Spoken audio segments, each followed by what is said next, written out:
Dune, the sci-fi epic, directed by my favorite working director, Denis Villeneuve, based on the epic novel by Frank Herbert, a book that I didn't really care for. I'll get into that a little bit later. And I think it's really important to talk about that fact because I feel like the movie needs to stand alone. A lot of people are reviewing this or comparing the book to the movie, and I think that's an interesting road to explore, but I feel like we need to look at the movie in isolation to really appreciate what it's doing. And my score is going to be based on that, not how it relates to the book, although I will talk about that because I did read the book. So as I said, Denis Villeneuve, my favorite working director. I mean, everything from Blade Runner 2049, a near perfect, if not perfect film in my opinion. Sicario, Prisoners, I've seen a lot of his films. Enemy, he is just a giant in the space. He cares deeply about his craft and filmmaking, and it's really apparent in all of those works. Dune is by far no different. And I haven't done a movie review in a while. Someone pushed me over, and thank you for that because I love films and they are about story. And I tried to stray away from that direction to be a little bit more focused. I felt like a lot of people were seeing my movie and TV reviews, and then I do a writing video and lose a subscriber. So, but if you want to hear me talk about films from a storytelling perspective, let me know in the comments because I love film. It is highly influential in my education and storytelling, and I'm a very visual writer, or at least try to be. Well, I don't think we need to spend too much time on the plot because I don't want to tell you everything about the movie story, but the gist of it is there's a planet Arrakis. There's this substance known as spice. It is very, very valuable. And so the Harkonnen family have been there for some time, and then the Atreides family is being sent there by the Emperor to take over operations of spice mining, but there is a twist. There is betrayal. So essentially it's kind of a political game between the Empire, the Harkonnens, and the Atreides family. All right, let's begin with the amazing stuff, and I think the best thing by far is the look, the design, the visual design, the art direction. All of that in this film is completely amazing. It has such a unique look. I think it took some cues from the old one from 1984, but just took it to a completely different level. So hats off to the art team here because it is by far the strongest thing. And this is how you do exposition without telling everybody. Everything that is evil looks evil. Everything that's good looks good. Everything that is a badass looks badass. Everything that is dangerous looks dangerous. That is a lesson I feel like a lot of films can learn, any visual medium for that matter. And Dune does it in spades, and it is very light on exposition, with the exception of the intro shot, but I'll get into that a little bit later on the stuff that I don't like. All right, next up on the amazing things are the performances for the most part. Now, I don't want to get too far into it. I will just briefly mention some callouts. So, Timothée Chalamet as Paul Atreides, he does a pretty serviceable job for the most part. I think the script is a little bit weak in some parts, but he does the best he can. There's some very standout moments, particularly the Gom Jabbar scene. But again, there's quite a few moments in this film I feel like he didn't quite have much to work with, and so his performance is a little bit flat here and there. Rebecca Ferguson, however, man, what range. She has the opportunity to show pain, be a nurturing mother, show power, all of these things, and she does it expertly well. Oscar Isaac, man, awesome. He commands such power. He has such a presence in this film. I wanted to see more of his Duke Leto. Zendaya, she's hardly in it. It's really hard to comment much on her performance. I feel like in the second one, we'll see more of that. Jason Momoa. Now, he's kind of the odd man out in this. I think he played the part well. He tries to bring a little bit of humor into it. It's a little bit cringy here and there, but I think for the most part, it's serviceable. Stellan Skarsgård as the Baron. Man, amazing work. He's a great actor, great family of actors, and he really embodies the evil of the Baron. Stephen McKinley as Thufir Hawat, one of my favorites from the show Devs. That's the first time I've seen him, and he's great in this. He doesn't have a lot of lines, but I feel like he has the look and he has the presence, and I really love the scenes he was in. Josh Brolin as Gurney Halleck. Again, great actor, great part. He has some kind of weird lines periodically. There's one in particular when he is training Paul, and Paul brings up who the Harkonnens are, and he says, "They're not human, they're brutal." And I'm like, it just really landed weird for me. And I think there is a lot of lines like that in this film, unfortunately, that just could have used a little bit more care, I think, in conveying emotion, conveying story, and just sounding cooler. Javier Bardem as Stilgar. He's again one of my favorite actors, and he does an amazing job here. The first scene you really see him in, he's stealing that scene, in fact. I can't wait to see more of him in the second movie. Dave Bautista.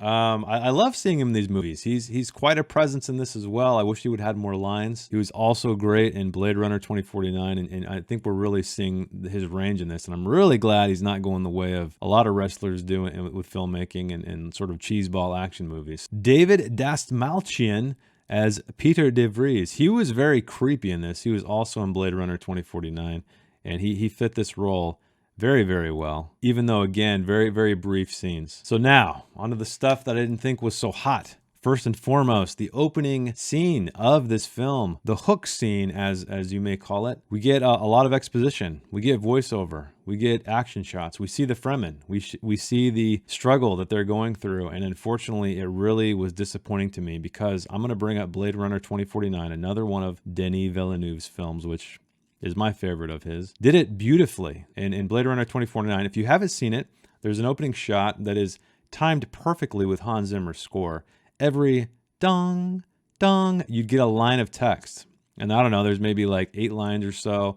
And it just has this very sleek presentation to it that is great. It's just a black background, these elegant lines of text going across, and you know all you need to know about the world right before you dive into it. I almost feel like I would have preferred that here because we get voiceover talking about the struggle of the Fremen and what the Harkonnens are doing and the spice and so on and so forth, intercut with all these montage scenes, and it was just too much exposition for me. It didn't really get me into the movie. It felt like a history lesson, and there's nothing that I hate more when I watch a film as a history lesson. It would have been much better to start with the scene just after that where Paul is having these dreams of Undyne. I think that would have been a great way to do it.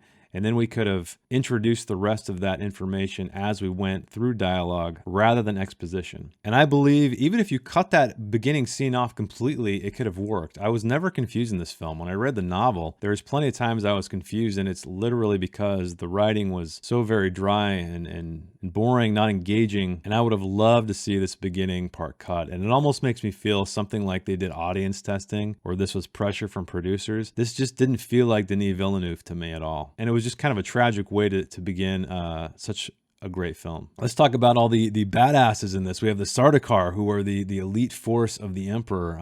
There's an amazing scene, and that's the boom bada dee, you know, that kind of crap, which I almost laughed out loud on. It's a great scene. It's bleak. We have these rows of all these Sardaukar kneeling down, where these women are walking among them, kind of putting blood on their foreheads, marking them for battle. And then we see rain is pouring down. It's very Blade Runner-like, and we see where the blood's coming from. We do a wide shot, and we see these naked bodies kind of laid back. Their throats are slit. The blood is running down, and the women are dipping these bowls into the blood to dab it on the foreheads of the Sardaukar. So amazing scene, but the entire time you have this goofy DJ guy up on this thing doing this kind of throat singing weird thing. Anyway, it's kind of funny. It kind of struck me funny, and it was a weird contrast to what otherwise would have been a very creepy scene. So speaking of badasses, we hear all about the Sardaukar being badasses. We never really see it. We see them take out some of the Atreides family. We see them fight Jason Momoa, who is Duncan Idaho, and he kicks a lot of their asses. And then we see the dream sequence with Paul Atreides fighting along with the Fremen, and they're destroying them as well. So I feel like you had the Fremen who are badasses, you have the Sardaukar who are badasses, you have Duncan Idaho who's a badass, and they're all up against each other. And so you never really see that contrast. And so I feel like these scenes are never quite telegraphed in an interesting way. And it's really apparent toward the end when Paul fights one of the Fremen. I thought I was going to get a sequence where, you know, it was a nail-biting combat where we have Paul almost dying. You know he's going to win, right? You know he's going to win, but still, I want to forget that fact. I want to be pulled in by the visuals, pulled in by the choreography to really, for a moment, believe Paul's going to die. That was kind of a weak fight scene. It was over quickly, and I know, you know, fighting in real life is very quick. But again, showing the Fremen, this would have been a great time to show how amazing they are at combat, and it just didn't happen. Characterization. you never really give a crap about anybody, and that's sort of how I felt in the book. I was hoping here that Denis Villeneuve was going to find a way to make these characters compelling, just have you feel empathy for them and what they're going through, but unfortunately, it's pretty much as absent as it was in the book. So thankfully, this film looks amazing. It's very immersive, and I think that at least makes up for some of that. Even though I think it just would have been elevated to another level, just like Blade Runner. I feel like with Blade Runner 2049, he did an amazing job of making you care about these characters. And in such a big world, a movie that clocks in at pushing 3 hours, it is possible. It is possible, and this movie's a little bit shorter than Blade Runner 2049, and it also had to cover a lot more ground. There's so many more characters, there's so many more set pieces, so I understand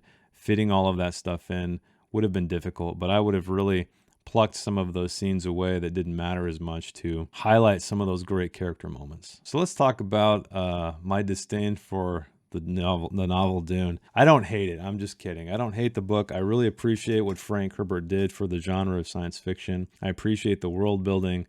I appreciate the depth. I appreciate the seriousness he brought to the genre. But I have a few problems, and one of that is the voice of the book, and it is omniscient, meaning you are head jumping through every character, so you know their innermost thoughts. Literally, it is done in direct thought, as was mirrored in the 1984 film by David Lynch. Thankfully, we don't hear the thoughts of characters in this one. I'm pretty sure anyway. At least not enough to bother me. But yes, the problem with that kind of voice is you know the intentions of every single character. You're hopping around, and in that book, sometimes they literally are telling you what's going to happen next. So you're losing the tension, you're losing the mystery. That's why I think even films, the best films, are they have select point of views, right? That's when you care for characters. You don't care for characters when you know every single person's thoughts, when it's jumping in the same scene from character to character. And again, it's not so much the indirect thought, it is the direct thought. It comes off cheesy, it comes off like a manga. But again, this movie did it so much better. It threw out all of that. I think Denis Villeneuve knows that that's a terrible, terrible thing to do from a storytelling perspective, even though I know he loves this novel so much. And Dune, honestly, the novel is an exercise in world building and philosophy and ideology over actual drama, which is